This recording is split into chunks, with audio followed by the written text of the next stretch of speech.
didn't build that fear. Something else did something with claws, and it's been dead for 10,000 years, but it's still steering your body right now. That flinch when a shadow moves wrong in your peripheral vision. That prickle on the back of your neck in an empty parking garage. You think that's you. It isn't. It's a leftover survival system, built by creatures that used to eat us, and it never got the memo that they're mostly gone. Go back 2 million years. Early hominins were not the top of the food chain, we were mid-shelf. Leopards dragged our ancestors' bodies up into trees. Hyenas trailed hunting parties waiting for the weak or the wounded. Researchers studying South African cave sites have found hominin bones with puncture marks that match the spacing of leopard canines almost exactly. We weren't just occasionally hunted. For a huge stretch of our evolutionary history, we were regular menu items. That kind of pressure doesn't just kill individuals. It edits a species. The ones who froze at a rustle in the grass, who felt their gut twist before they consciously registered danger, survived to pass that wiring on. The calm ones, the slow to flinch ones, they got eaten first, quietly, and their genes went with them. Here's the part that should bother you. That editing process didn't stop when we started building spears, or cities, or smartphones. It's still sitting in your skull. The psychologist Arne Maan ran a series of studies where he flashed images at people's snakes, spiders, mixed in with flowers and mushrooms, and timed how fast people spotted the dangerous one in a grid. People picked out the snake or the spider significantly faster than the flower, even when the images were meaningless line drawings. Your visual system isn't scanning the world neutrally. It's already preloaded with a search image for thing that might kill me. And that image was drawn by predators that stopped mattering millennia ago. Wait, it gets stranger. Maan's research, along with earlier work by Susan Minecka on fear conditioning in rhesus monkeys, showed something almost unfair. Humans and other primates learn to fear snakes almost instantly, sometimes after a single bad experience. But they struggle to learn the same intensity of fear toward objects that are statistically far more dangerous today, like electrical outlets or cars. Mineka's lab raised monkeys, who'd never seen a snake in their lives, developed snake fear after watching a video of another monkey reacting fearfully to one viewing. That's not learning in the normal sense. That's a switch being flipped that was already wired in. This is what researchers call biological preparedness, the idea, first proposed by Martin Seligman in the 1970s, that evolution doesn't leave fear learning to chance for the threats that mattered most. Cars kill roughly 40,000 people a year in the US. Snakes kill a tiny fraction of that number. And yet phobia surveys consistently show snake and spider fears near the top of the list, while almost nobody develops a debilitating phobia of sedans. Your nervous system isn't ranking threats by actual danger. It's ranking them by ancestral danger, using a scoreboard that stopped updating around the last ice age. The mechanism sits in the amygdala, a small almond-shaped structure buried deep in your brain. Neuroscientist Joseph Ledoux mapped out what he called the low road, a shortcut, where sensory information about a possible threat reaches the amygdala before it ever reaches your conscious, thinking brain.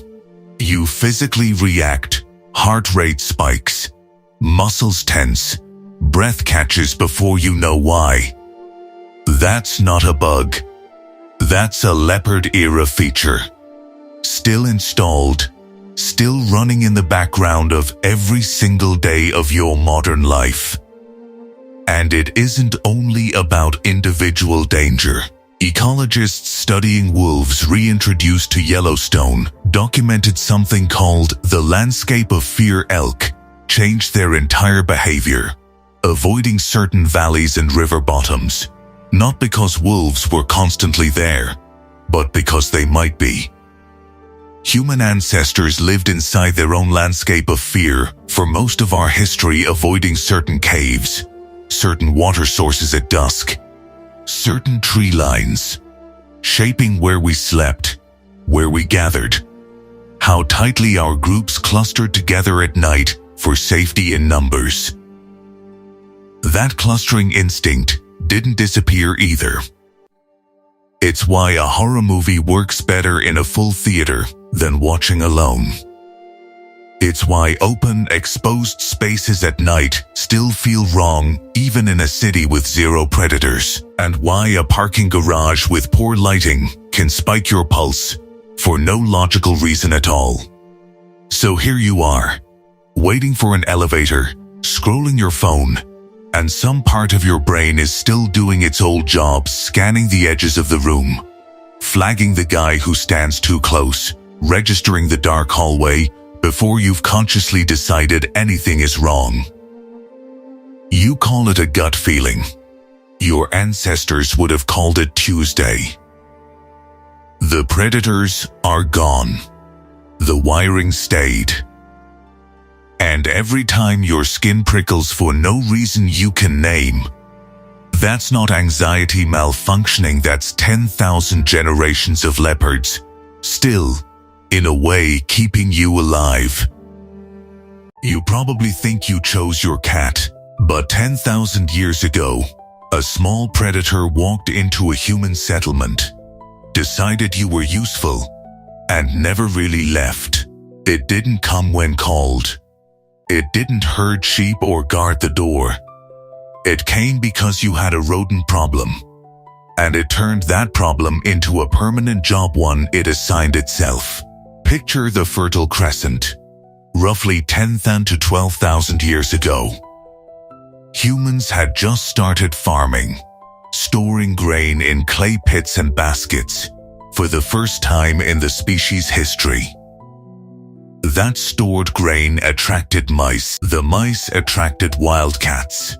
And the wildcats that were bold enough but not too aggressive to hang around human camps got a reliable buffet with none of the risk of hunting in the open.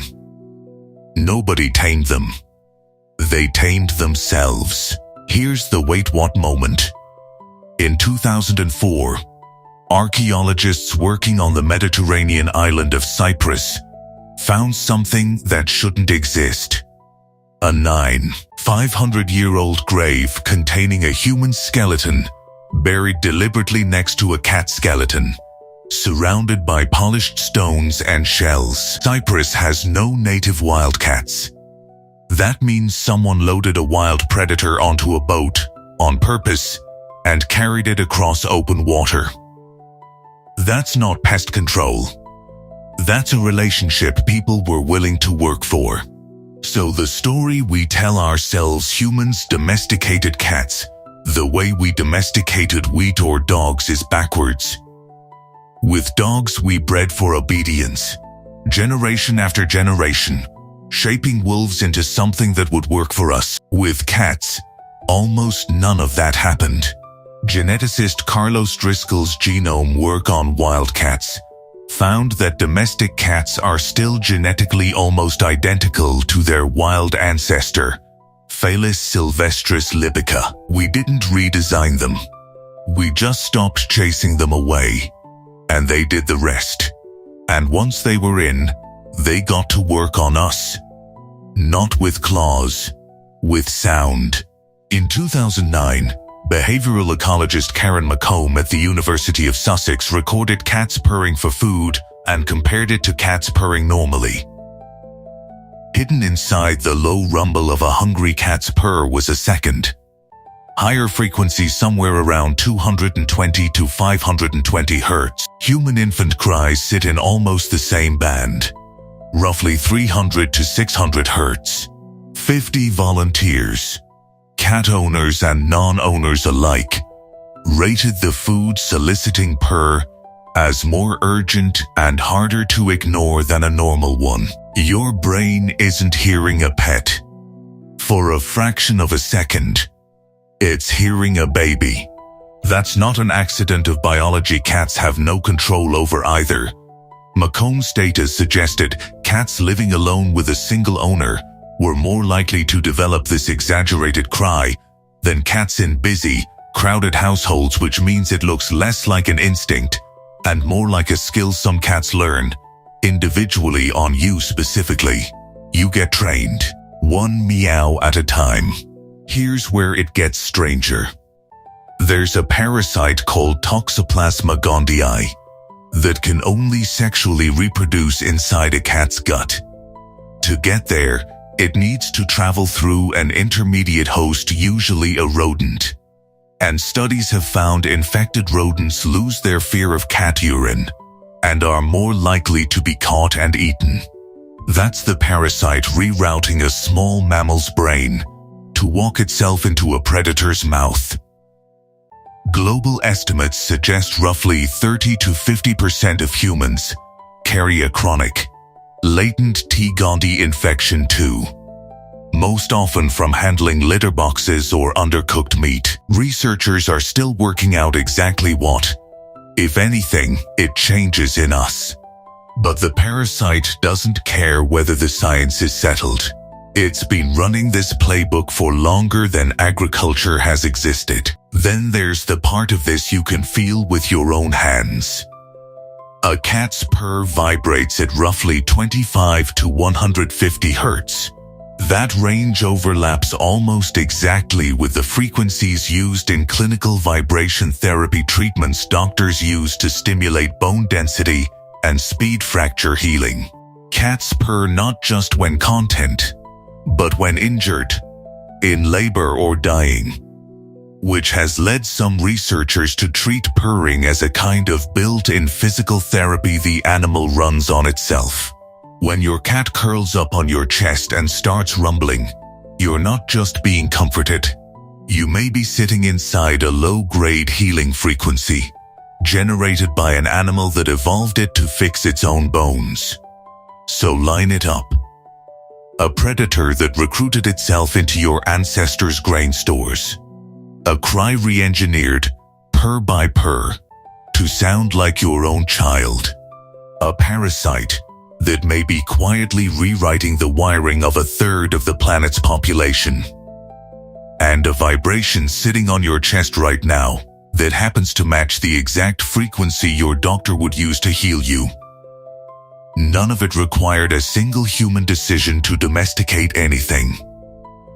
Tonight, somewhere, a cat is going to walk across a keyboard, sit on a chest, or cry at a food bowl in a pitch that sounds just a little too much like a child's voice. And a fully grown adult who has survived predators, famines, and 40,000 years of evolutionary pressure is going to get up and open a can. Nobody trained that cat to do that on purpose. It just noticed 10,000 years ago that it worked, and it never stopped. We like to say, we own our pets.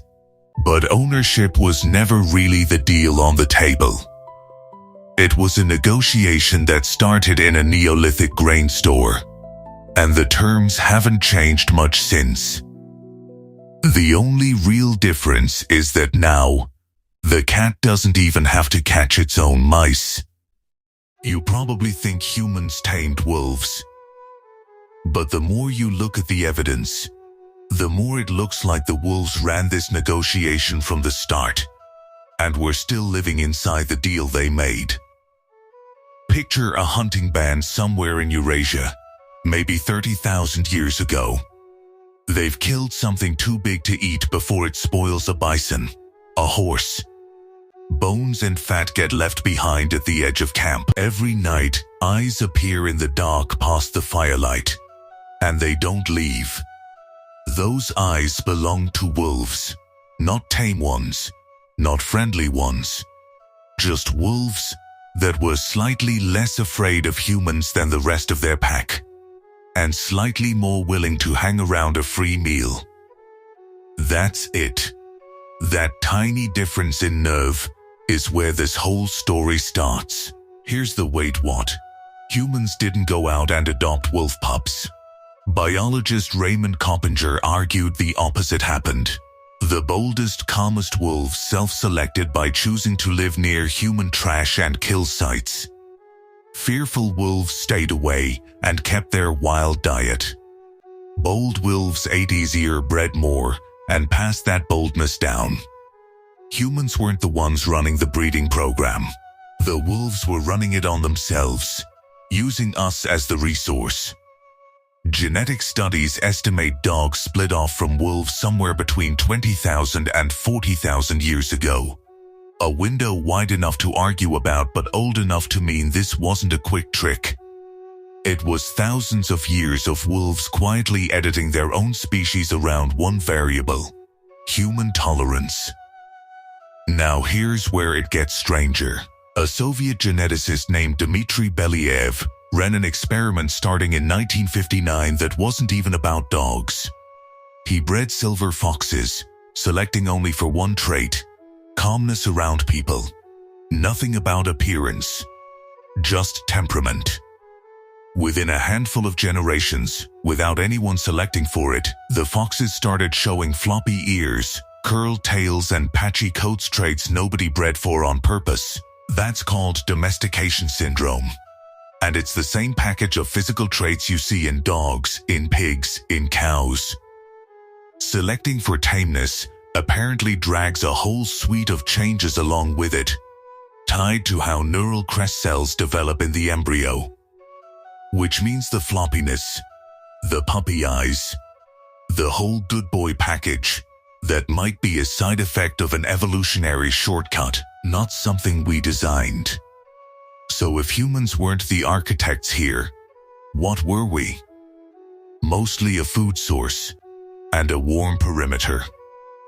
But somewhere in that arrangement, wolves found something even more valuable than scraps: our attention. And that's where the story stops being about food and starts being about your nervous system. In 2015, researchers led by Takefumi Kikusui and Miho Nagasawa published a study testing something simple. They had dog owners and their dogs stare into each other's eyes for a few minutes, then measured hormone levels. Oxytocin, the same hormone that spikes when a mother looks at her newborn, rose in both the human and the dog. Wolves raised by humans, tested the same way, showed no such spike. Dogs, somewhere in that 20,000 plus year stretch, evolved a biological hack that lets them plug directly into the same bonding circuitry your body uses for your own children. Not a metaphor, the actual hormone. Your dog's stare is quietly triggering the same chemical response evolution built for keeping you attached to a baby that can't survive without you. Wait, what? A different species figured out how to trigger your parental bonding system, on purpose or not, and it worked so well that it became one of the most successful survival strategies any animal has ever run. There are more domestic dogs alive today than wolves, foxes, and coyotes combined. Losing your wildness turned out to be a better bet than keeping it. As long as you could make a human love you. There's also the older, physical side of this arrangement. Wolves that traveled with human groups gave those groups something humans didn't have. A nose that could smell prey from a distance no person could match. And ears that caught danger long before human senses would. Some researchers, including anthropologist Pat Shipman, have argued that human-wolf cooperation may have given Homo sapiens a hunting and defense edge over Neanderthals during the period both species overlapped in Europe. If that's even partly right, then a wolf choosing to sit at the edge of a human campfire 30,000 years ago may have changed Which human species is even here to watch this video? Which brings this back to your living room tonight. That dog waiting by the door when you get home isn't performing gratitude for being fed and housed. It's running a 20,000-year-old strategy that outcompeted every other option a wild canine ever tried. And it's still working on you exactly like it worked on someone hunting mammoths. You didn't domesticate an animal. An animal found the one species on Earth soft enough to hijack. And it has been quietly steering that relationship since before agriculture, before cities, before writing. It just learned, a long time ago, that the fastest way to survive next to a dangerous, unpredictable primate was to make that primate fall in love with it. And it never stopped doing that. Because it never had to. You probably think humans tamed the wolf. But for thousands of years before there was any trust between the two species, the wolf's only job was to not let you freeze to death in your sleep. Picture the Yukon, or the Siberian steppe, or the frozen edge of the Dordogne Valley in France, somewhere between 20,000 and 30,000 years ago. Night temperatures drop to -30. Sometimes colder. Humans have fire, but fire burns out. Fire needs someone awake to feed it. And nobody stays awake every night for a decade straight. So people did something that sounds almost too simple to be a survival strategy. They let wolves lie down next to them. Not as pets, not as friends, as furnaces. A wolf's core body temperature runs around 101 to 102, 5 degrees Fahrenheit, a few degrees hotter than a human's 98.6. Multiply that heat output across a 80 to 100 pound animal, pressed against your back in a shelter with no insulation, and you have a heating system that never needs firewood and never falls asleep on watch, because wolves sleep lightly and wake at the smallest sound. Here's the phrase that should stop you. 3-dog night. It's an old expression from cold northern regions, describing exactly how many dogs, or dog-like canids, you needed lying against your body to survive the coldest nights. 1 dog. Mild night. 3 dogs. You might live until morning. People weren't measuring affection. They were measuring degrees. Wait, this changes what domestication even means. We tend to picture a caveman feeding a shy wolf pup by hand until it grows loyal. But researcher Raymond Coppinger, who spent decades studying dog behavior and evolution, argued something colder and more mechanical. Wolves that could tolerate being near humans got a stable food source from human waste and leftover kills. And in return, the boldest, calmest of those wolves got to sleep in the warmth of a human camp. The relationship didn't start with trust. It started with thermodynamics. Now here's the part that should genuinely unsettle you. The wolves that leaned into this arrangement were making a trade that would eventually erase them. A 2020 genomic study published in Nature, led by researcher Anders Bergström and colleagues, traced dog ancestry back to a single, now extinct wolf population, showing that the dogs living in your house today share more DNA with each other than with any wolf alive right now. The wolf that kept ancient humans alive on the coldest nights of the Ice Age doesn't exist anymore. It gave its genome to us, and it disappeared. Every generation that curled up next to a human fire selected, slowly, for wolves that were calmer, less aggressive, more tolerant of closeness. Over thousands of years, that selection pressure didn't just change behavior. It changed bodies. Domesticated canids develop smaller skulls, shorter snouts, floppier ears, patches of white fur, all traits nobody was breeding for on purpose. Researcher Dmitry Belyaev's famous mid-20th century fox experiment in Siberia showed this happening in real time. Breed only for tameness, and within a few generations you get animals that look and act like puppies their whole lives. Something almost identical appears to have happened to wolves. Except the Ice Age version took thousands of years instead of a lapse 40. So by the time humans buried a dog next to a human at a site in Bonn-Oberkassel, Germany, roughly 14,000 years ago, one of the oldest confirmed dog burials ever found, the transformation was already advanced. That wasn't a wild wolf. It was already something new. Something that had spent thousands of winters absorbing human body heat and giving its own heat back.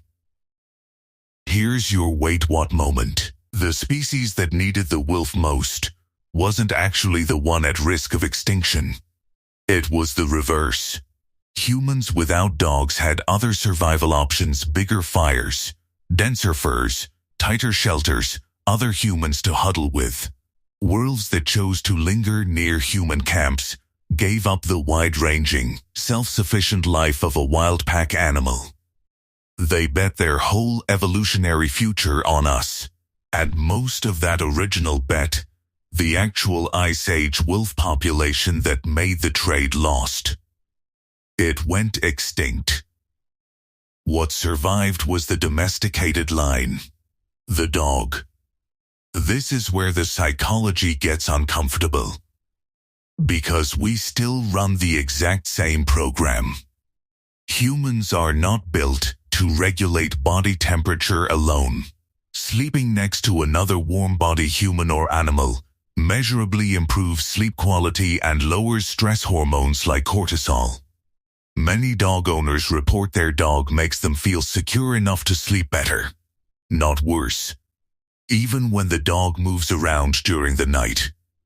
That's not a new-fashioned comfort. That's a 20,000-year-old wiring problem showing up in a queen-sized bed in a heated apartment. Think about your own dog if you have one, or your friend's dog, or literally any dog you've watched fall asleep against a person's leg on a couch. It looks like affection. It probably is affection now. But underneath that affection is a mechanism that used to be the difference between a human waking up and a human not waking up. The dog isn't just keeping you company. Somewhere in its genetic memory, it's still doing its Ice Age job. We keep dogs in houses with central heating now. Neither of us actually needs the other's body heat to survive the night anymore. And yet, we still do it anyway, still let a 100-pound animal take up 2/3 of the bed. Still feel weirdly unsettled trying to fall asleep in a completely empty room. 20,000 years of a species literally saving your life by lying next to you doesn't just disappear because you installed a furnace. It just goes quiet, waiting in the shape of every dog that still climbs onto the bed at night like it has somewhere important to be. For most of humanity's existence, wolves were creatures to fear. Imagine living 30,000 years ago. The sound of wolves echoing through the darkness wasn't fascinating, it was terrifying. Humans were smaller, weaker, and surrounded by predators built for survival. Wolves hunted as coordinated packs. Their jaws could crush flesh and bone, their stamina seemed endless, and their night vision far surpassed anything humans possessed. Yet somehow, among every wild animal our ancestors encountered, wolves became the species that stood beside us. Not horses, not cattle, not our closest primate relatives. Wolves, today, more than 900 million dogs live across the planet. They sleep at our feet, protect our families, sniff out explosives, guide the blind, rescue people buried beneath snow, and happily wear birthday hats while waiting for cake. But none of this was ever part of a grand human plan. No prehistoric tribe gathered around a fire and decided to create a loyal companion that loved chasing sticks. The story unfolded naturally. In fact, evidence suggests wolves may have begun domesticating themselves long before humans noticed the transformation. To understand this incredible journey, picture the Ice Age between 20,000 and 40,000 years ago. Humans survived as hunter-gatherers. Small groups of around 20 to 50 individuals wandered enormous landscapes searching for food. Life was unforgiving. Most hunting attempts ended in failure. Harsh winters claimed countless lives. Even a simple broken leg could become a death sentence. And beyond the glow of every campfire, wolves watched from the darkness. Here's what changed everything. Humans are untidy eaters. Even when food was scarce, camps were left with scattered bones, discarded hides, scraps of meat, and partially consumed carcasses. To a hungry wolf, a human camp represented an easy source of calories. At first, wolves likely approached with extreme caution. The boldest crept closer. The most aggressive were driven away or killed with spears. The most fearful stayed at a distance and missed the opportunity entirely. But among those wolf populations were a handful of individuals with different personalities.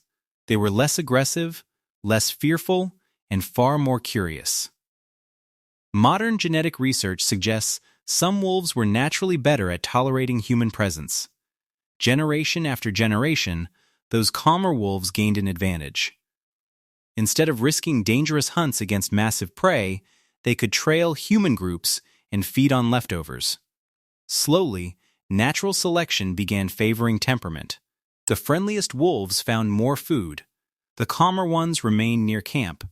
The overly aggressive wolves disappeared from the population, and over time, their appearance began changing as well. It sounds unbelievable, but scientists have witnessed something remarkably similar.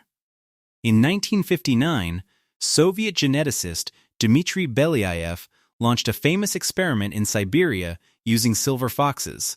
His goal was to uncover how domestication actually works. Each generation, he selected only the gentlest foxes to breed. Nothing else. No training, no rewards, no tricks. Simply choosing the least aggressive animals over and over again. Within only a few decades, astonishing changes appeared. The foxes wagged their tails. They sought human attention. They licked hands and behaved much like friendly dogs. But the biggest surprise wasn't their behavior. Their bodies changed too. Their ears became floppy, their snouts grew shorter, white patches appeared in their fur, their tails curled. Scientists discovered that reducing aggression often causes physical changes across many domesticated species. Softer facial features, smaller jaws, patchy coats, and floppy ears seem to emerge almost automatically. The earliest proto-dogs may have started looking less intimidating long before humans intentionally bred them. Imagine standing beside an Ice Age fire and noticing wolves that seemed slightly smaller, noticeably calmer, and far less threatening than the others. They weren't pets, but they weren't completely wild anymore either. This process probably wasn't limited to one location. Across vast regions of the ancient world, humans and wolves may have been forming similar relationships simultaneously. For thousands of years, evolution quietly unfolded beside countless campfires, while nobody realized history was changing. Humans likely recognized the advantages almost immediately. Wolves could hear approaching danger before humans noticed a sound. Their sense of smell detected predators from incredible distances. They tracked prey with astonishing skill. A wolf lingering near camp became a living early warning system. If bears approached, wolves reacted first. If strangers appeared, wolves sensed them. If game animals were nearby, wolves helped reveal their location. Once both species began improving each other's survival, the partnership grew stronger at an extraordinary pace. That is why dogs became humanity's very first domesticated animal. Long before sheep, long before goats, even before agriculture itself.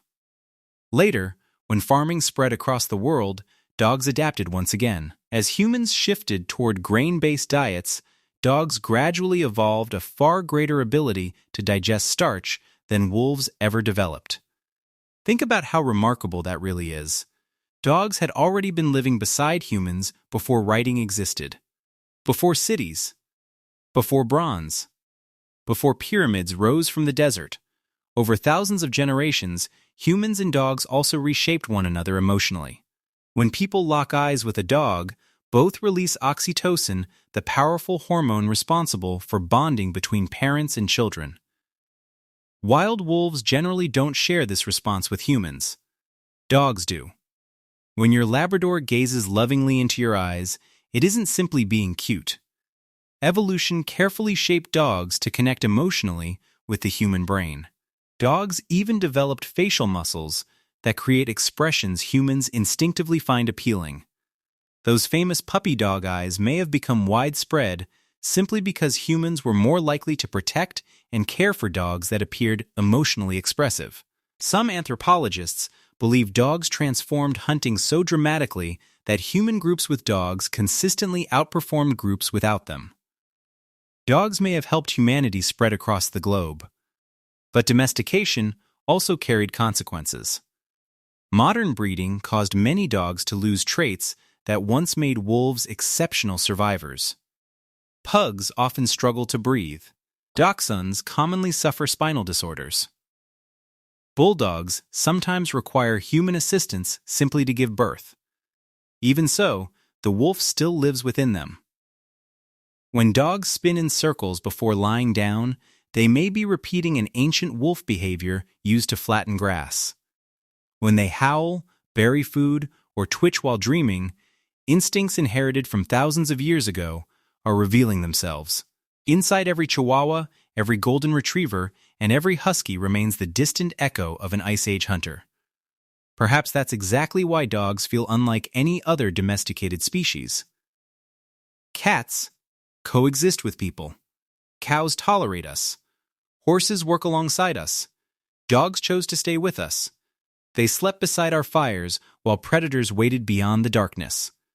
They crossed frozen landscapes by our side. They guarded camps while families slept. They followed humans through migrations, storms, wars, and into entirely new continents. Somewhere along that journey, their role became something greater than survival. Archaeologists in Germany uncovered a remarkable grave dating back roughly 14,000 years. Buried together were a man, a woman, and a dog. The dog had survived a serious illness as a puppy despite needing weeks, perhaps months of dedicated care. That means humans intentionally fed and protected it during one of the harshest periods in history. Think about that. Ice Age people struggling to survive still devoted precious food, energy, and time to saving the life of a sick dog. That goes far beyond usefulness. That is compassion. That is companionship. Perhaps even love. For countless generations, humans and dogs shaped each other's destiny. And it all began because a handful of wolves became just a little less frightened of human campfires. There was no grand design, no brilliant invention, only scraps of food scattered beside glowing embers, curious wolves stepping cautiously closer, and evolution quietly transforming fear into one of the greatest partnerships our species has ever known.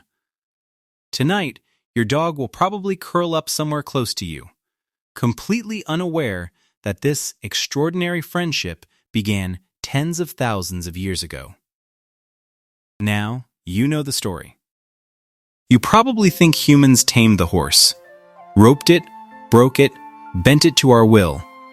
But the genetics say something closer to the reverse.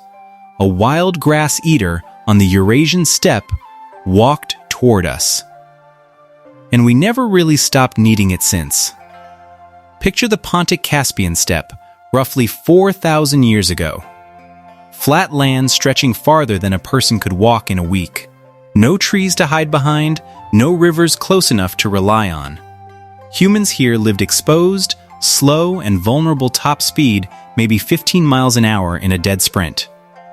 A horse could hit close to 30. For most of human history, that speed gap was terrifying. Horses were prey, or predators' food, or just background animals thundering past.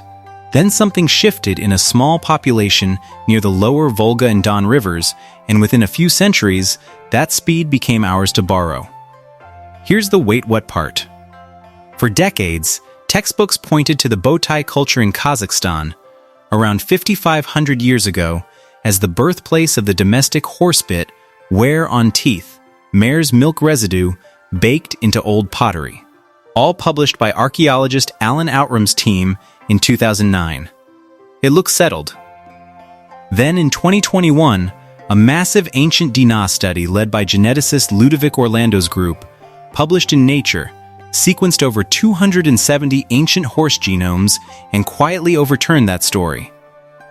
The bowtie horses weren't our ancestors' horses at all, they were an entirely different lineage, closer to today's wild Przewalski's horse. The actual domestic horse bloodline traces back to the Volga-Don region, closer to 4,200 years ago, and then it did something no other domesticated animal had done before.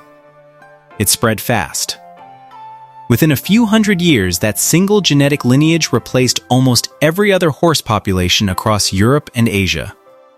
Not gradually, the way domestication usually creeps this was closer to a takeover. One study estimated this lineage went from local to nearly continent-wide dominance in around 500 years, a blink in evolutionary time. Why would one bloodline outcompete every wild and semi-wild population it touched? The leading theory isn't really about the horse. It's about temperament. These horses appear to have carried mutations tied to calmer behavior and a stronger back, meaning they could be ridden without bucking a person straight into the dirt. In other words, the horses that let us stay on them are the horses that won. Once riding became possible, the deal changed everything. For us, not for them. Historian David Anthony has argued in his book, The Horse, the Wheel and Language, that mounted riding is what let Yamnaya pastoralists move herds people, and eventually language itself across thousands of miles of steppe, a mobility explosion that some linguists connect to the spread of Indo-European languages across a huge share of Eurasia. So here's the actual mechanism, and it's not folklore, it's neuroscience.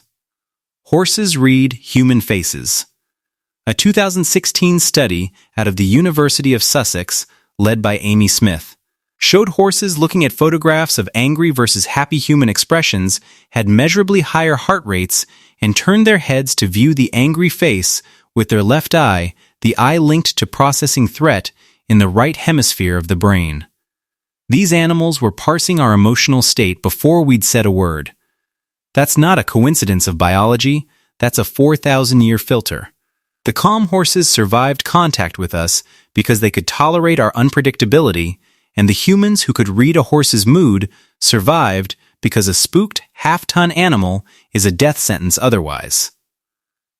Two species selected each other for emotional legibility, and neither one really had a choice once the partnership started. You feel the tail end of this every time you're near a horse, and it just knows your mood is off before your friends do. That's not magic. That's a nervous system tuned by millennia of two species reading each other's faces to survive the same open, dangerous ground. Somewhere right now, someone is standing in a stable, saying nothing, and a horse is deciding whether they're safe to be near. It has been asking that question about us for 4,000 years. We just started calling it ownership. You probably think your craving for something sweet is a modern problem. Too much food, too many ads, not enough discipline. But the wiring that makes sugar feel so good was installed long before any of those things existed. It was installed by long stretches of time when sweet things almost never appeared at all. Your brain still treats a taste of sugar like valuable information from a world that no longer exists. 30,000 years ago, your ancestors moved through the same kinds of landscapes in East Africa and beyond. Most days they covered several miles on foot, digging tubers, scanning for small game, checking plants that were usually tough or bitter. Fruit was different. A ripe fig, or a patch of berries delivered quick energy and moisture in one burst. But those moments were short. A tree could be stripped in a day by the group and by baboons and birds that got there first. Then, the fruit was gone for weeks or months. The next sweet thing might be a long walk away, or simply not there until the next rainy season. That scarcity was not occasional. It was the normal condition. Most plants around them did not taste sweet most of the year. The landscape offered calories, but they required work and chewing. Sweetness stood out because it was rare, and because it usually meant the food was ripe and worth the effort. Here is where the story flips.